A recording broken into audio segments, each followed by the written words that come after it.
Hey guys, welcome back to today's video, and this is a brand new political discussion based video, a video that I have been wanting to talk about for such a long time. Actually, it's an issue and policy that I became very passionate about because, like electoral reform, there's many other issues. There's a whole range of issues across this country.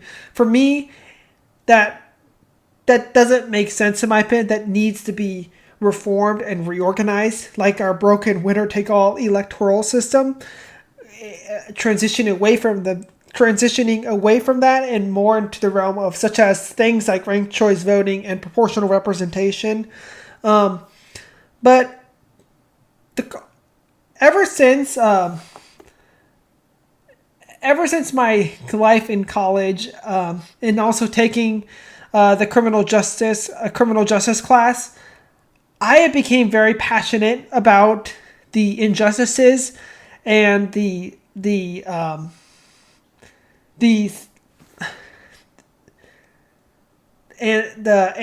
also fixing a lot of the policies that don't make sense within our justice system and reforming it. That's less on appealing to our emotions and also retribution, and more in the realm of forgiveness, healing, and rehabilitation, and also so that both parties, the victim and the perpetrator, can look to the future. And a little bit of a disclaimer here before I talk about the topic of sex offender registries. I know I might get a lot of hate on this video, but please just keep the comment section civil. If you want to dislike this video because you disagree with my opinion, that's okay. And I completely understand that, because sexual assault can be traumatic and very catastrophic for people who are victims of it. And my heart goes out to you guys. And I know how you will feel, because you have to deal with the trauma for your whole life. And I feel you. But I want to create a justice system that's not built on revenge. That's not built on harboring from the past, but that's built on one that punishes people, sentences people, that keeps communities safe, but also focused on healing and focused on forgiveness, and also focused on making amends of our wrongdoings. Because like all of us, we're not imperfect. We all make bad choices. We all make bad decisions in life. Like me, for instance. And that's why I want to get this video out here, to shed a new light. Be open on this topic. Be open. Keep an open mind as I share my opinion and my stance on this issue. If you still disagree with me, share your opinion in the comment section below. Because we can all be agents of change that will truly reimagine America and all of your states for generations to come, to truly reimagine a brighter and more positive future for our society. So here is the video on the topic of sex offender registries. Well, a few years ago, 2005, I got placed on probation for failure to register as a sex offender from a crime that was committed, that I was accused of in 1990. So, and actually it was a law that I didn't know. It was something I didn't even know I was supposed to do. I pled guilty. I was 16 years old when I pled no contest to it, because they told me I could go home right away.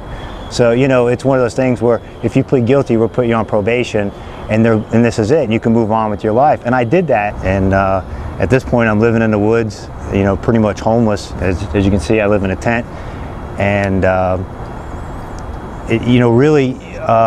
violated my probation for failure to register as a sex offender. I went to prison, and I came out, and at that time I was told that the only thing I could do was be homeless, because there's nowhere in compliance in Cobb County for me to live. So pretty much I was directed to come live in the woods as a homeless person.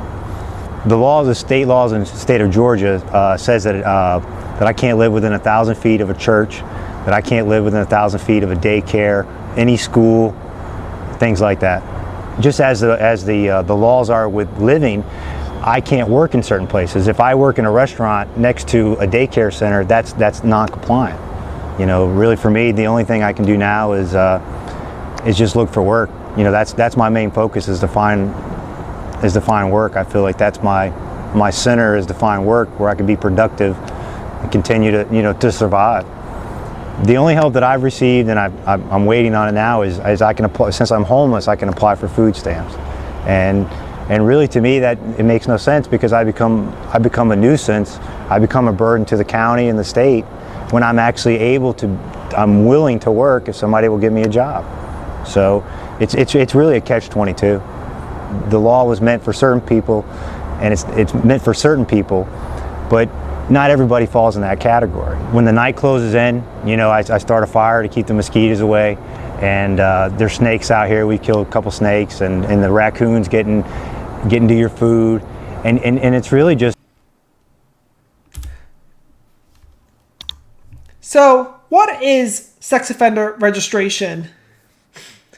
It's essentially a registration and notification program that is tasked at monitoring and tracking sex offenders following their release into the community. It's essentially a tool for law enforcement and for the public to have information on people who were convicted of sexual assault and for sex crimes against children to better protect themselves and to also keep their children and their communities safe. Before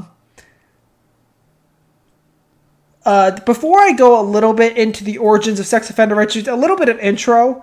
The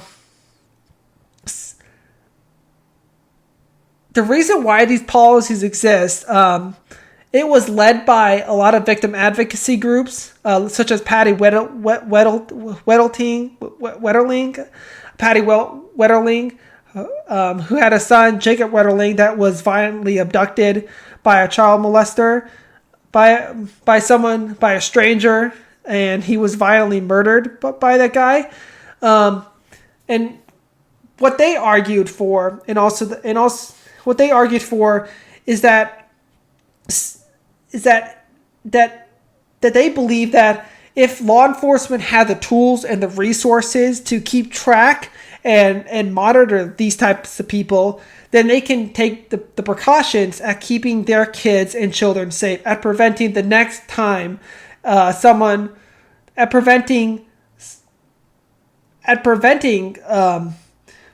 who violently abducts another kid. It's there to protect children. But what happened with Megan's Law is, and the parents of Megan Kanka, I could be pronouncing that wrong. They wanted to. They believed that it should also be a tool for the public, and that information should also be available, so they too can also take the precautions at keeping their kids safe. So that is a little bit of the origin, a little bit of a background of why the sex offender registry came into play. It was led by victim advocacy groups and law enforcement to protect the communities and the children safe from people convicted of sexual assault. So, going a little further about the origins of the sex offender registry.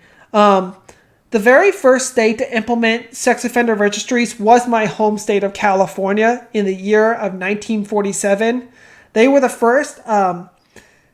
This was during a time when states were still trying to find a way to keep communities safe from sex offenses. And there wasn't one clear policy to do that. And a lot of states were experimenting, and they didn't know. And eventually the registries came into play. But before I go even further, what comes to your mind when you think of a person who is a sex offender? What comes to your mind when you think of a person who is a sex offender? Are you thinking of a stranger? Are you thinking of a loner? Are you thinking of someone who violently rapes another kid? Violently murders someone? And if yes, that is the common imagination of what we as a society think when we think of someone who's a sex offender. Someone who's the stranger, who violently rapes a kid, violently abducts a kid. And when they get out of prison, it escalates and they take it one step further to the point where they commit a rape murder. That's the common imagination of sex offender registries and why registries exist today. Because they were led by people like Patty Weddling, parents who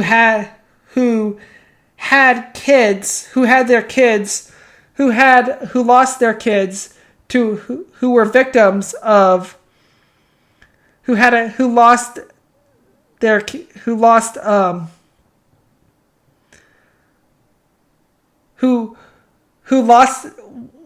kid, one of their lost one of their kids to a child molester, to someone that violently rapes. That's the common imagination, and why sex offender registries and other restrictions I'll get to later in this video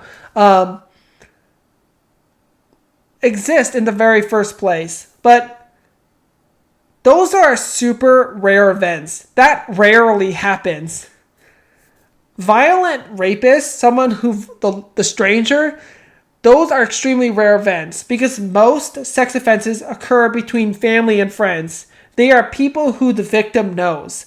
90% of children who are victims of sexual abuse know their abuser. These would be people such as family members, neighbors, babysitters, relatives, family, friends, teachers, clergy members, religious pastors, politicians. These people are living amongst us. They are us. They are human beings like all of us. They make bad decisions like we do. They're just as imperfect as all of us. They're living amongst us. They're not the predators. They're not the strangers. They're not the loners that the media and politicians make them out to be. They are us. They are people we love. They are people that we trust.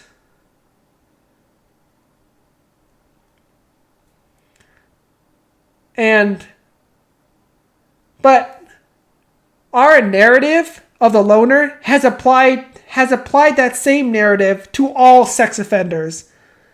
And this goes into the next part of this video. Sex offenders are not a homogenous group. They are not all sex offenders are someone who violently rapes someone else. There are different types of sex offenders. There are different types of sex crimes. For instance, this includes the 19-year-old dating the 15-year-old. The young man you're about to meet was slated to spend the next 25 years on the sex offender registry. Why? He had sex with a 14-year-old girl who later admitted she lied about her age. But then his cautionary tale went viral, and he now may have hope for a new lease on life. Here's my Nightline co-anchor, Juju Chang. He's probably waiting in there. It's just before 6 a.m. outside County Jail in St. Joseph, Michigan. Les and Amanda Anderson are here to pick up their 19-year-old son, Zach. They're working on him.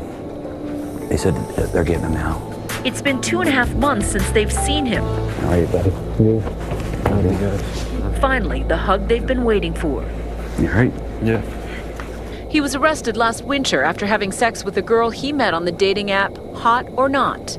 The girl told him she was 17, but she wasn't. She was just 14 years old. If you'd known that she was 14, would you have had sex with her? I wouldn't even have gone to her house. I literally wouldn't have gone to her house at all. She has since admitted to lying about her age, but that didn't keep Zach from going to jail. There's no criminal in our son, and the mother and the girl herself said, please don't call us a victim. My daughter's not a victim. She was willing and participated in everything that happened. She wanted it to happen. Even though he's out, he's far from free. Today is his first day as a convicted sex offender. For the next 5 years, he will live by restrictive. Someone urinating in public in the wrong circumstances. Someone charged and arrested for indecent exposure. The two couples in the state of Florida, as you see here, who had sex on the beach in broad daylight, all because and a kid saw them, they were arrested. They were arrested and sentenced to prison and forced to register on the sex offender registry. Teenagers sexting and facing child pornography charges. Sexting is essentially sending sexually explicit photographs via mobile phone to their friends. And they're all punished the same way as someone that violently rapes. Which doesn't make sense from a public policy standpoint. It doesn't make sense in terms of public safety. And it does not make sense in terms of justice. There are different types of sex offenders and different types of sex crimes. Think about it this way. Imagine going into a store and you brought this large duffel bag, and your main goal is to steal something, and you steal sugar. You steal not sugar. You steal soda bottles, potato chips, cereal boxes, cartons of milk, and when you walk out, you're immediately caught by management, their asset protection team. And I know that because I have a part-time job at Walmart. We have managers, we have asset protection, and they call the cops on you, and you get arrested, sent to jail. You get punished, and when you get out of jail, then you're forced to register on the sex offender registry. And you have to live with so many restrictions as someone who violently murders someone else. That is the same thing that all sex offenders have to live with. Someone who urinates in public, the 19-year-old dating the 15-year-old, teenagers sexting, the two couples having sex on the beach where the boyfriend was sentenced to 15 years in prison and forced to register, but both of them were forced to register on the sex offender registry, all because a kid just saw them having sex on the beach in broad daylight. A 4-year-old girl, saw them having sex on the beach in broad daylight, and all of those groups are punished the same way as someone who violently rapes another person. As I said again, they're not a homogenous group, and it doesn't make sense to punish them and sentence them the same, and punish them and restrict them the same way as someone who violently rapes and murders someone. It does not make sense at all from a public policy, public safety, and from a in terms of justice standpoint. But going a little further on talking about the many different types of sex offenders, there are offenders against adults. These would be your violent offenders. For instance, these would be your serial rapists, your child molesters. These would be people who would violently assault another person. Then you have your non-violent types of offenders. These are people who engage in who sexually assault another person or another adult where the victim can't give consent. So these would be people who would drug their victims. And then you have your pedophiles. And the definition of pedophile is a person who is sexually attracted to children. But there are many groups of pedophiles, but there's two different groups I want you to remember. You have your pedophiles, and then you have your non-pedophiles. Pedophiles are people who are sexually attracted to kids who haven't gone through puberty yet. While non-pedophiles, these would be people who are sexually attracted to kids who are going through puberty, who have just gone through puberty. So these are people who are sexually attracted to teenagers. So their victims would be teenagers. For instance, Jeffrey Epstein would be a non-pedophile, someone who, because his victims were teenagers.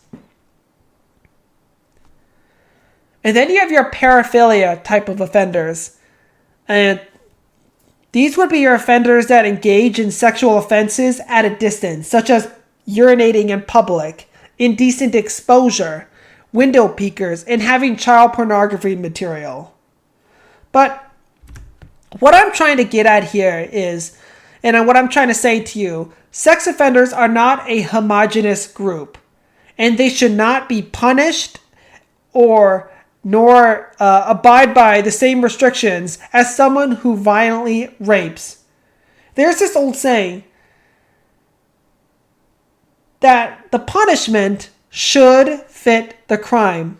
Someone who urinates in public should not be punished or restricted the same way as someone who violently rapes. Someone charged for indecent exposure, someone who is the 19-year-old dating the 15-year-old, all because the 19-year-old went on an online dating website and met a girl who lied that she was an adult, but in reality she was still a minor, and the 19-year-old gets placed on the sex offender registry, should not be punished nor sentenced the same way as someone who violently murders someone else.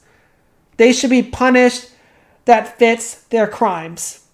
They are not a homogenous group that the media or we as a society and politicians have made them out to be. These are different people. Not all sex offenders are created equal. Not all sex offenders are predators. But why do we, as a society, treat them this way?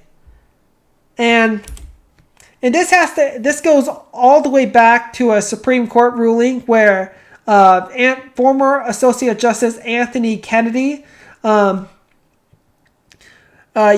a 1960s Psychology Today article, and he stated that sex offenders have a frightening and high reoffense rate, well over 80%. This is not supported by the data. This is an absolute myth that people in power have used to justify inhumane punishments of the marginalized communities, the people who have done wrong, who have done some wrong, who have made bad decisions, who have made bad choices. It justifies the registries. They use it to justify the sex offender registries. They use it to justify they use it to justify the sex offender registries. They use it to justify the other restrictions that I'll get to later in this video. That they use it to justify all those restrictions.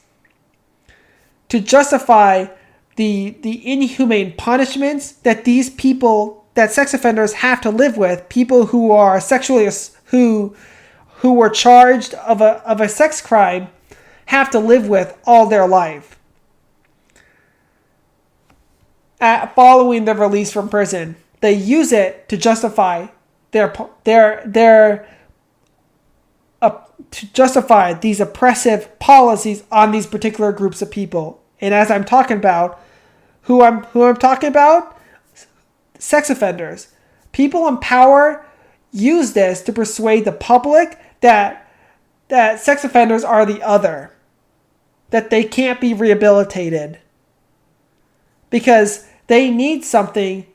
They need some zero-sum content. They need a way to attack another group of people, to divide us so that they can hold on to power, so that they can hold on to all their wealth. The 80% recidivism rate is not supported by the data, mainly because it is more likely for a sex offender to commit a non-sex crime, but it's more likely for them to be rearrested for parole violations. One of the most comprehensive studies of recidivism found a recidivism rate among those almost 10,000 sex offenders of 3.5%. There's a study in Maine that had a rearrest rate of 3.9%. A Nebraska study found a 2-year recidivism rate of 1.7%, 1-year recidivism 0.6%. These studies are quite consistent. Criminals of other sorts, property crimes, drug crimes, have higher recidivism rates than sex offenders. Why would you go to the first things that were ever written when there have been thousands and thousands of articles written since that time? That is deliberate indifference. There's no doubt that the statements about reoffense rate. And as you see in this graph right here, only 5% of sex offenders commit a new sex crime after they're released from prison. 8.9% of them commit a new non-sex crime. And only 86% of them, a big chunk of them, around 86%, are sent back to prison for parole violations. And I'll get to that in a later part of this video. So, but going even in deeper about sex offender recidivism rates, the state of Iowa did a study on sex offender recidivism rates, and they found that sex offender reoffense rates range around 3% to 3.5%. According to the Department of Justice, they concluded that sexual recidivism rates of sex offenders range around 5% after 3 years to about 24% after 15 years. Their reoffense rates are lower than non-sex offenders. Sex offender reoffense rates range around 6.4% to 5.9%. And around 6.7% of sex offenders were arrested for rape or sexual assault. This is going back to what I said earlier. Someone who violently rapes and murders a kid is extremely rare. It's extremely rare for a stranger to sexually assault another kid because most sex offenses happen between family and friends, between religious folk communities. They are not strangers that prey on children. It happens. It happens. This whole idea of stranger danger, it's super rare. It rarely happens. 67% of released sex offenders were rearrested for any other crime. In Florida, only 5.2% of sex offenders are rearrested for a new sexual crime. But after 10 years, 13.7% of them were rearrested for a new sexual crime.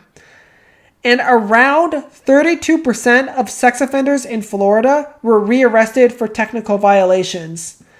And I'll get to that later in this video. And combining all this data, it completely disproves the myth that sex offenders have an 80% recidivism rate. Because people convicted of drugs, people convicted of property crime and drug crimes have a higher recidivism rate than sex offenders. Someone convicted of drug convictions have a higher reoffense rate than sex offenders. It's the truth. The data disproves the myth that politicians and judges and people in power use. It disproves their lies. So, but why is it that most sex offenders are rearrested for technical and parole violations? And that is because they have to live by so many restrictions following their release from prison. They have to live with so many arbitrary and oppressive rules. And going even further, they're also shamed by the public, and they're also targeted by vigilante groups. And I picked Florida mainly because the state of Florida has, and even Miami-Dade County, has one of the most draconian and oppressive policies against these specific groups of people. And it makes no sense at all from a public policy standpoint. It doesn't make sense at all from a public safety standpoint. And it doesn't make sense in terms of justice. And what I'm talking about, the laws that the state of Florida has passed in recent years and currently. In the state of Florida, when sex offenders are released from prison, even in Miami-Dade County, they have to register with law enforcement of where they will be living and staying.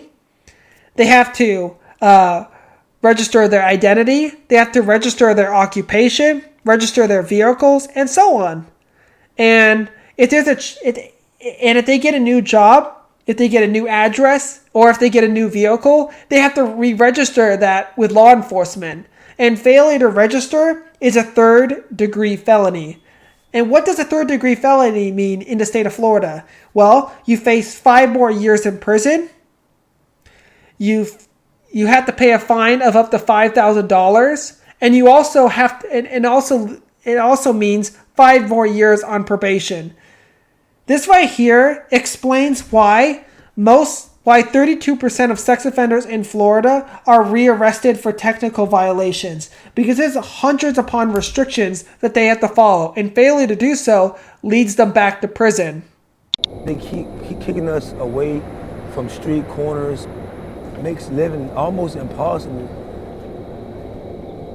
In January 2018, the county, lobbied by Ron Book, enacted yet another ordinance. This one was meant to prevent sex offenders from forming any more encampments. The county has enacted an ordinance that prohibits camping just any and everywhere. Police could now arrest sex offenders on site for camping on county property. When we get settled in one spot, the law enforcement, they come and they force us to go to a different area or to go find a new address. Whenever the police just come over and say you can't be here, well, this is where they put us. And they said, well, you got to just take a walk, just keep walking. So where do we go? It's hard for offenders to find a place that complies with the law. And once they do, they risk arrest at every turn. If they're not at their registered address, they could go to jail.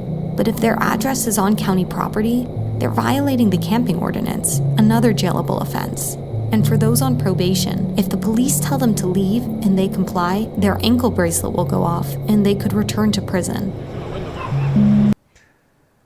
And it's hard for these types of offender, and it's hard for these types of people who are convicted of a crime against a kid, people who are convicted of sexual assault. It's extremely hard for these type of people to get back to reconstitute their lives and to be successfully reintegrated because their names are essentially publicly listed on the registry where people can look them up, to the point where it's a lot harder for these types of people to get jobs. And what happens when these people don't have jobs? They're going to get depressed. They're going to get depressed.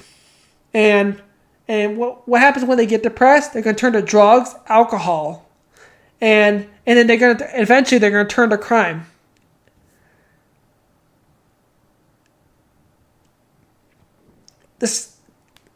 And also, if you guys heard just recently, there was a new Florida bill in the state of Florida that was being proposed by Senator Lauren Book.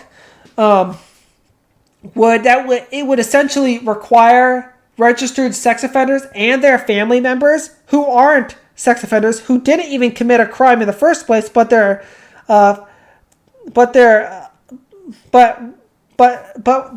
one of their family members committed the sex crime. They are forced to have a forensic green license plate on their vehicle. And as you see in this video on this car here, what this essentially means is publicly targets them. It paints a target on their backs. It makes them vulnerable to be stigmatized and shamed by the public.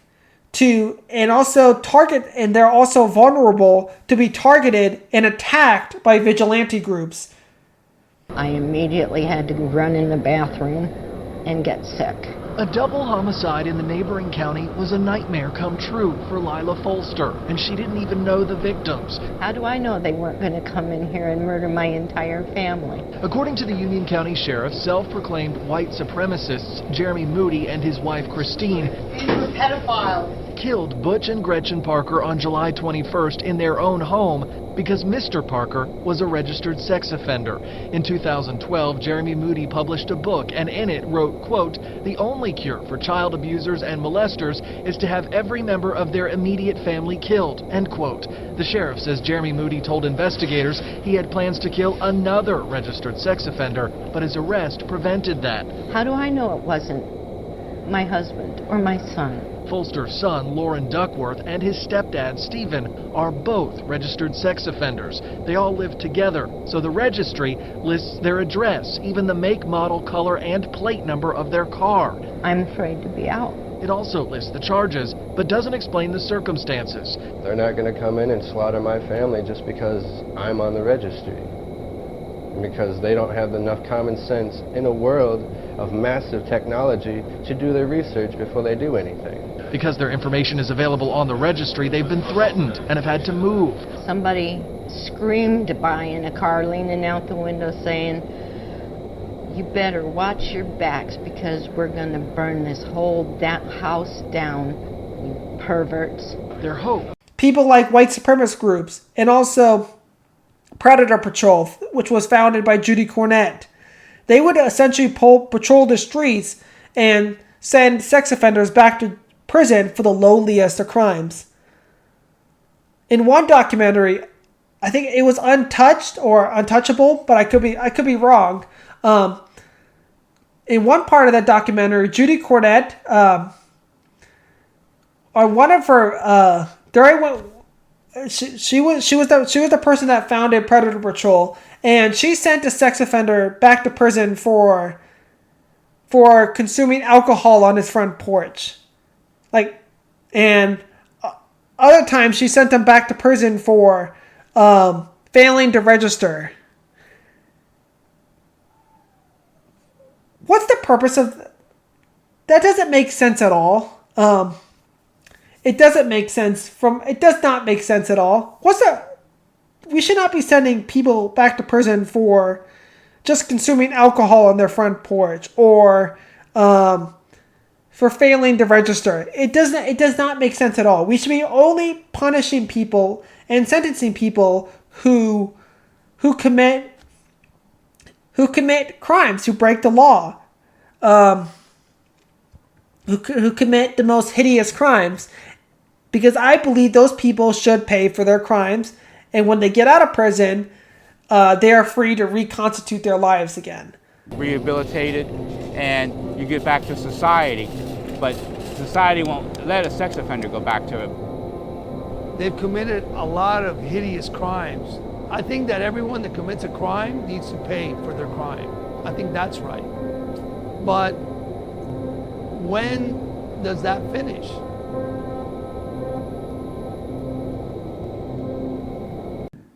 But these restrictions make no sense at all. It just forever paints a target on their back and further restricts them to the point where it becomes close to impossible for these types of people to get jobs, to give them a sense of stability, and to be given the support and the treatment that they need to have a successful reintegration into society and to prevent them from going back to prison.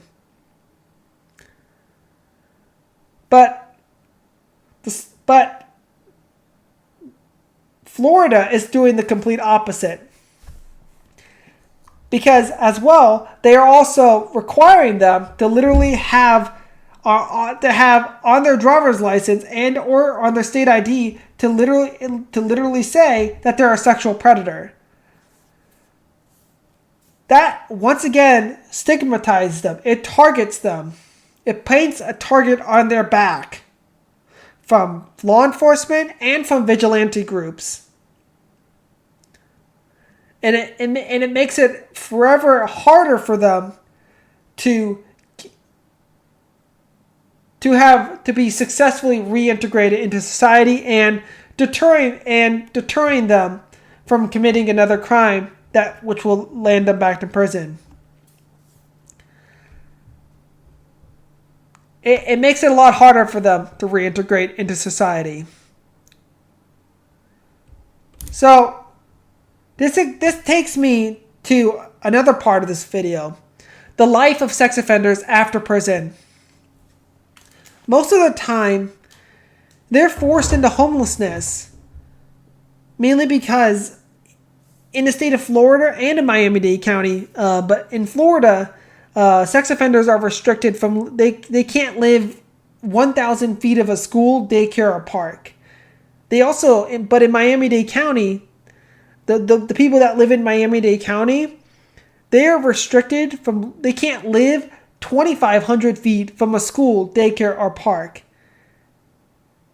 This makes it a lot harder for these types of people to get housing, to get a job, and to be provided the support and the treatment that they need to be successfully reintegrated into society. And it's what forces them into homelessness. What forces them to live in such a nomadic lifestyle. And once again, it further entraps them within the prison industrial complex. It further entraps them within the justice system, because it only increases their chances of reoffending. Because if they're just homeless, it doesn't deter them from committing another crime. It doesn't deter them from committing another crime at all.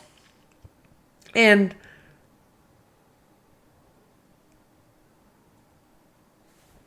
it doesn't deter them from committing another crime. And that's really the life of what many sex offenders live with after prison.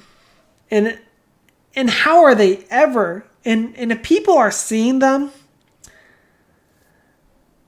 living on the streets with no place to shower, eat, or sleep, no one's going to hire them. And when no one hires them, they have no money to take care of themselves, to provide for themselves. And then they're going to turn to crime again. And once again, they go right back into prison.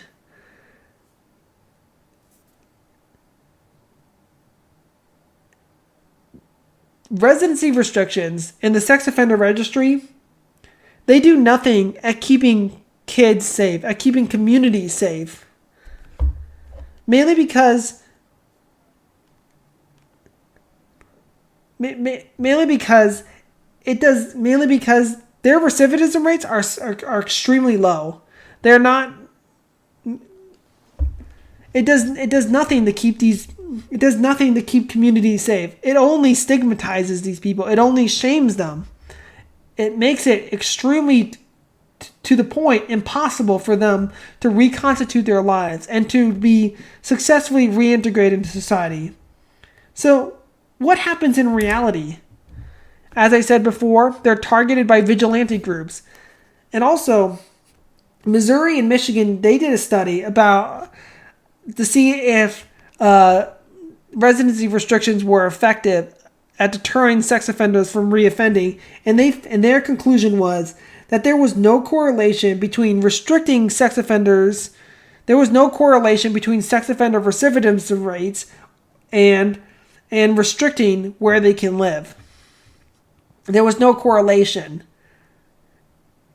The studies said that they found no evidence that supported the efficacy the effectiveness of residency restrictions. They found no evidence. It doesn't prevent sex offenders of reoffending. What happens in reality is that sex offenders can vanish off the radar. They can register with law enforcement in one place, and then they can vanish. Then they can live somewhere else to the point where law enforcement can't even keep tabs on these guys.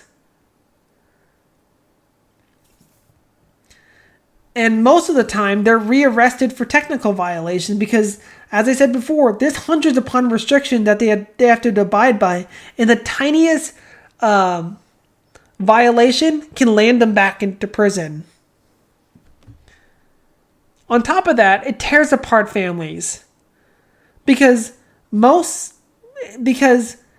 families of the perpetrator, the people the person that they loved who was convicted of sexual assault or crime against a child, after that person is released from prison, a lot of the times they can't live with their family or their family members, mainly because they live too close to a school, daycare, or park.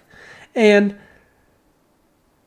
what happens is, and what does that lead to? With the lack of family support and stability in their lives and not being anywhere near treatment, you're essentially turning them into homeless individuals. You're turning them into nomads where they're forced to move around and constantly live in tents for essentially the rest of their lives, which doesn't deter them from committing another crime. It only increases their chances of reoffending again because they're depressed. They don't know, their life is completely meaningless to them, and they see that prison life was much better than living on the streets.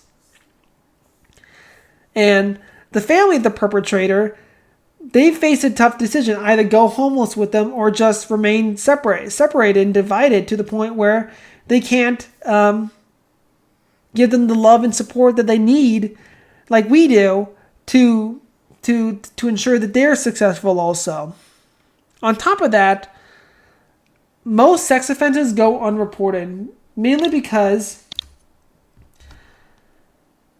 the victim is usually feared of retaliation. He also believes that the police won't do anything for help.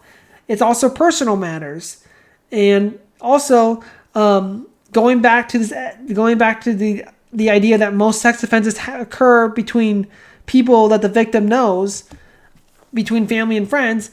They don't want anything bad to happen to the perpetrator. They don't want them going away because they love them. They provide them the support and they trust them. And if they do call the cops on them, then that all that means is that they're going to be separated from that guy, and the person that they looked up to, the person that they loved, they too will get depressed. And once again, if it traps those other people and traps those other people within the justice system, within the prison industrial complex. That's the overall reality of what many sex offenders have to live with after prison. Well, that's the reality of what these policies have done. They don't deter crime. If they did if they did keep communities safe, sex offender recidivism rates would be low. Sex crimes would be low. Sex offenders want to be vanishing off the radar. They want to be evading police. But the policies we have right now are counterproductive. And the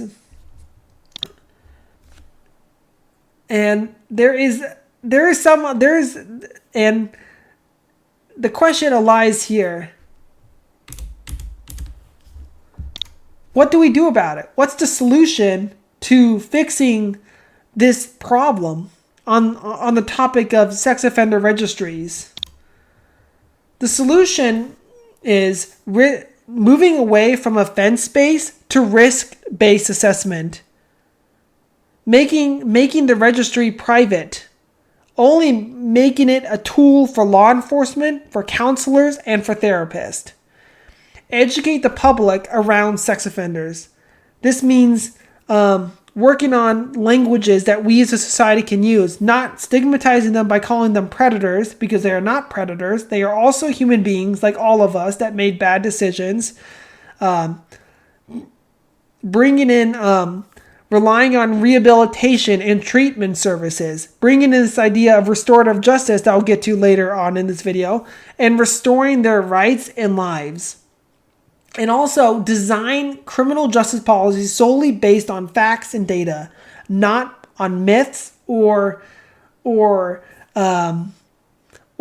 people's emotions and perceptions of sex offenders. So, risk-based assessment.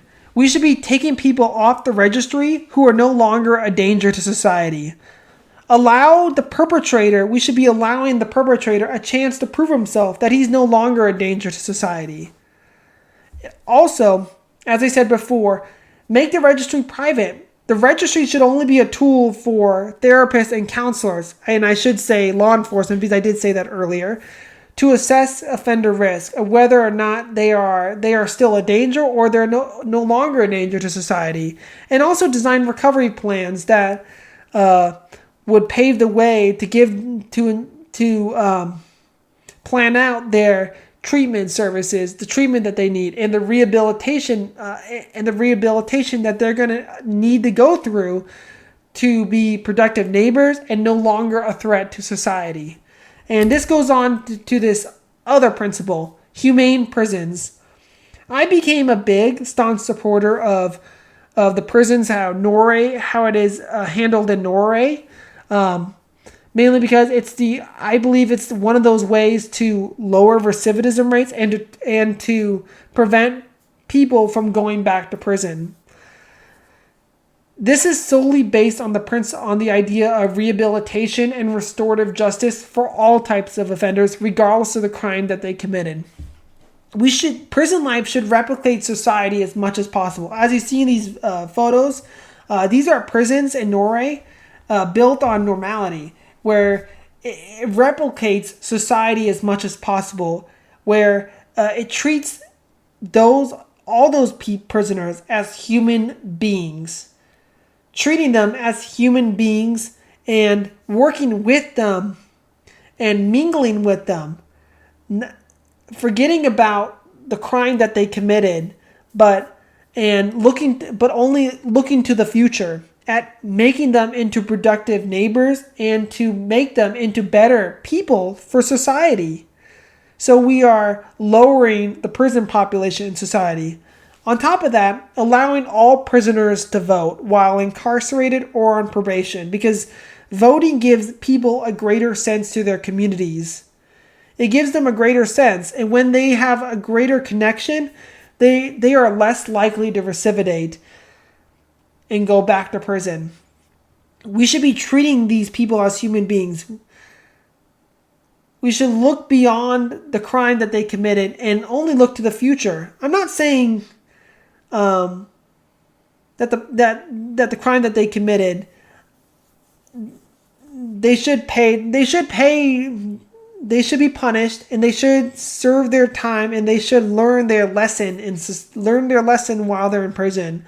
But when they're in prison, that's when the process of rehabilitation should begin, to help these people to become better neighbors, to treat them as human beings, and to give them a normal and ordinary lifestyle that life on the outside already does. Make prison life replicate society as much as possible, to turn prisoners / criminals into better neighbors for society. Studies have shown that people convicted of sex crimes who have received treatment are less likely to reoffend. According to the Department of Justice, sex offenders who have completed treatment had a recidivism rate 3 times lower than untreated sex offenders. A study by my home state of California, by the Department of Corrections, have found that around 91.1% of sex offenders had no conviction rate during the 1-year period. according to the Department of Justice again, after 5 years, treated sex offenders had a reconviction rate of 16.9%. And after 10 years, treated sex offenders had a reoffense rate of 21.8%. For the untreated sex offenders after 5 years, they had a reoffense rate of 24.5%, and the ones after 10 years had a reoffense rate of 32.3%.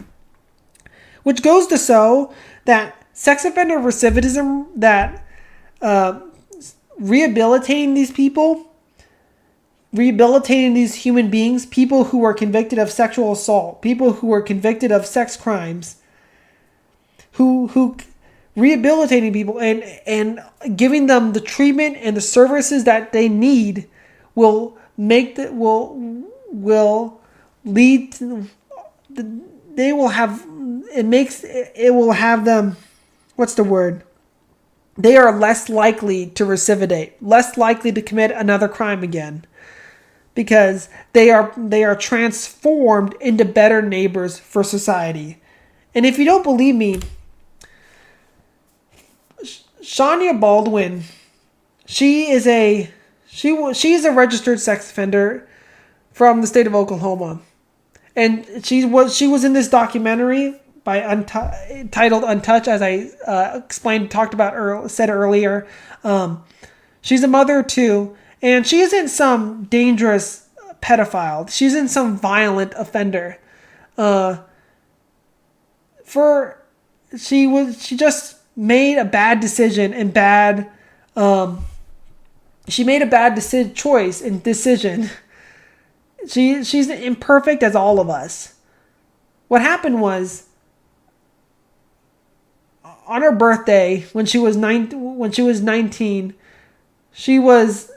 her and her friends got together and they were drinking, they were dancing, and she made a horrific mistake, and she happened to hook up with a guy who was only 15 years old. And what happened was she slept with a 15-year-old guy because she was drunk, and because both of them were drunk. They were dancing, they were doing all sorts of stupid shit, like what we do sometimes around. I mean, we get drunk once in a while. We dance a lot, and what happened was the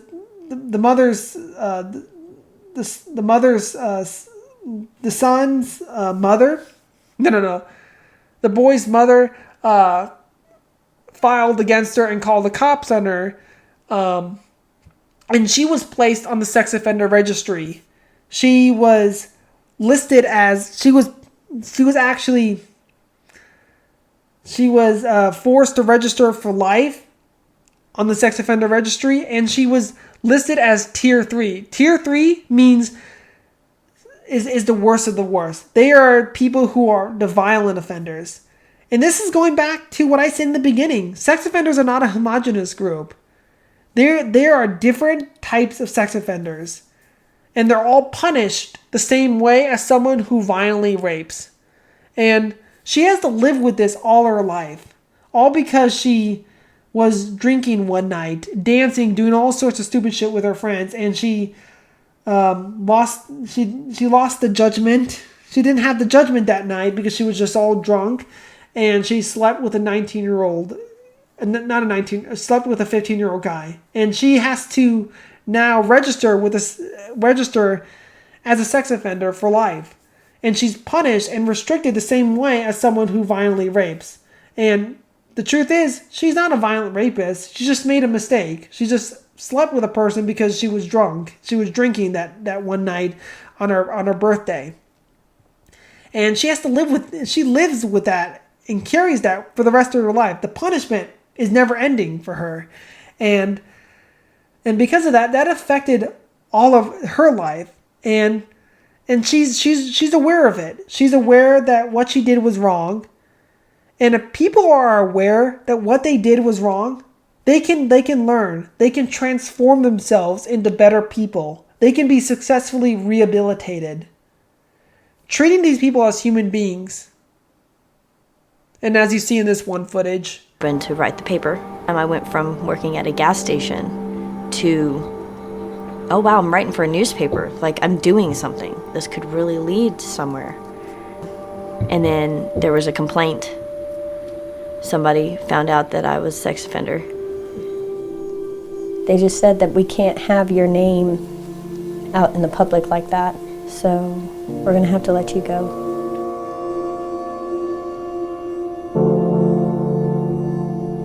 I have the skills and the personality for it. It's just that one thing stops me from moving up over and over.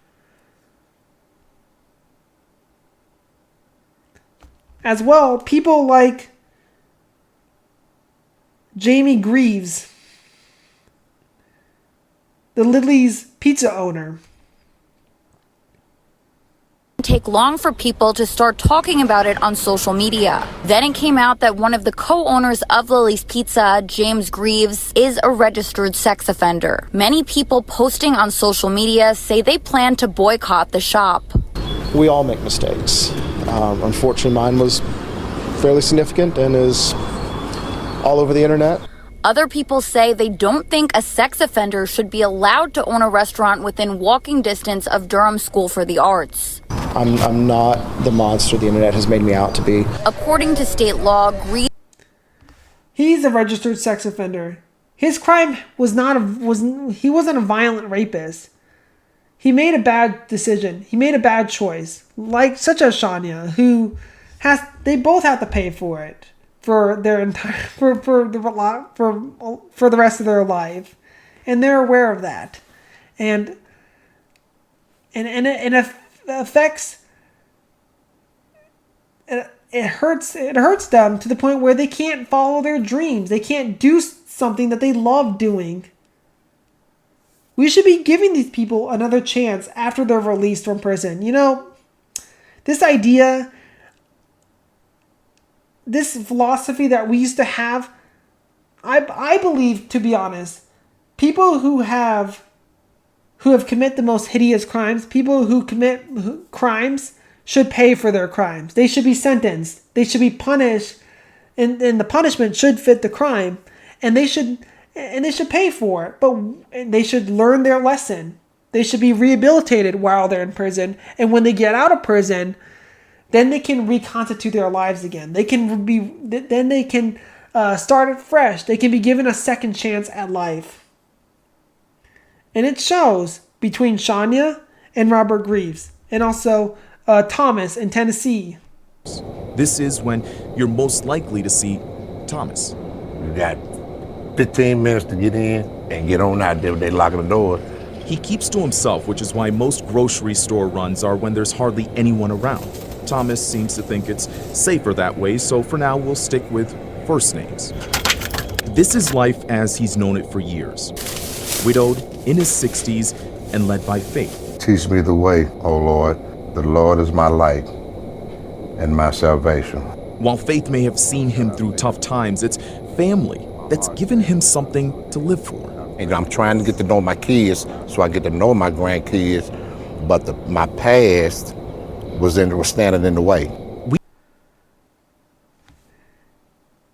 They are human beings like all of us that deserve a second chance. And this goes into the philosophy of restorative justice. Restorative justice is this principle is that the offender and the offender or the perpetrator, the person who did the crime, sits down with the victim. They encounter each other. The victim would want answers. They would question them and why they chose them. Why they chose them. Why did they choose them? They would want those answers from the perpetrator, and the perpetrator would have to come to grips of what they did to them. They would have to come to grips of what they did to them.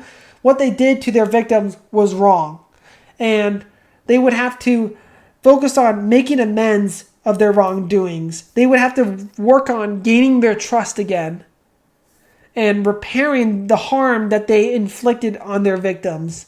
And only then can they transform. And when they transform, their victims will transform, and they can both look to the future.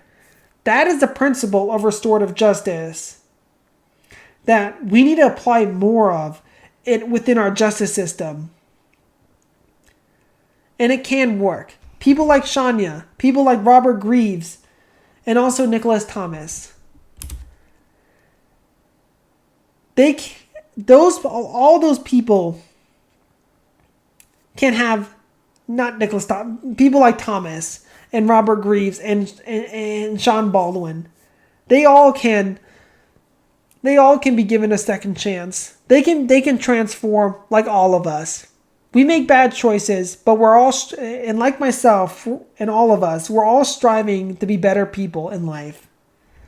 And also educating people. We should be, instead of stigmatizing people, we should be finding new languages that helps these people, helps the perpetrators. We shouldn't be saying, oh, just because you took away my life, you took away someone from my life that I loved, and I want you to suffer for the rest of your life. But what does that show us? We're not, that only shows to the perpetrator that we're no better than them. That we are just as violent as them. We need a sense of forgiveness and believing in this idea of redemption and giving people second chances in life. That not all criminals, not all sex offenders are bad people. People who are convicted of sexual assault and for sex crimes, they are also us. They are human beings that made bad choices like all of us. We need to work on languages that doesn't stigmatize them and shames them, but works on languages that can help them be productive neighbors to society. And this ultimately means a change of mindset, moving away from this tough on crime rhetoric, supporting that believes that this idea in the 70s and 80s that we need to increase law enforcement spending, that we need to mass criminalize people, mass arrest people like we did during the war on drugs, during the war on poverty in the 70s, the 80s, the 90s, that led to the rise in mass incarceration. We need to move away from this tough on crime rhetoric and policies and transition towards soft on crime. Soft on crime doesn't mean going easy on criminals. It certainly means punishing them that fits their crime, for one, but still allowing them to learn, to think what they did was wrong, so that they can learn their lesson. That they can learn that what they did was wrong, and then they can work on making amends to their wrongdoings. Giving them the choice, giving them the opportunity to be redeemed, giving them the opportunity to be redeemed by treating them as a human being. That's the principle of soft on crime.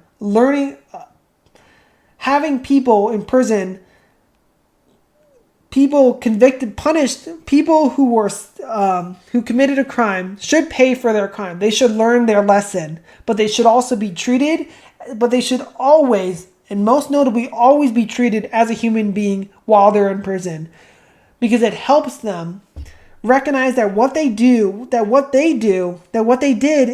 the past is wrong, so that they can ultimately transform into better neighbors when they're released from prison. So, once again, you guys, what do you think about my opinion on the topic of sex offender registries? Do you completely agree with me, or do you disagree with me? Share your opinion in the comment section below, but please be civil at this discussion, because this is a policy that we need to discuss. I certainly believe that we should move away from tough on crime. We should move away from it and move towards fact-based governance and data that helps, that crafts better policies that keeps our people safe from crime, that deters the offender, that gives victims justice, but also that treats all people as human beings, and helping everyone to become productive neighbors to society. And that only starts by a change, by changing to soft on crime, by going soft on crime, by treating everyone as a human being. But once again, you guys, thank you for watching this long video. And don't forget to like and subscribe. And until next time, guys, this is the Young Centrist, and I am out.